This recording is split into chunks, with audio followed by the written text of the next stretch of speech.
of the Lord, 2009.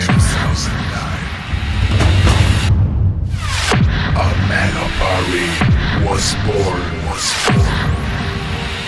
to return us the power of dance. You know its name. You know the place.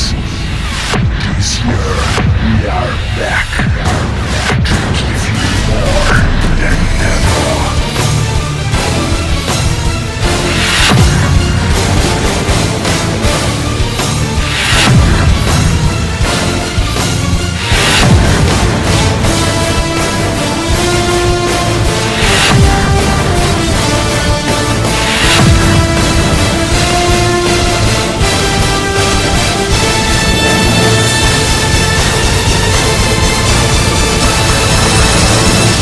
Get ready to dance.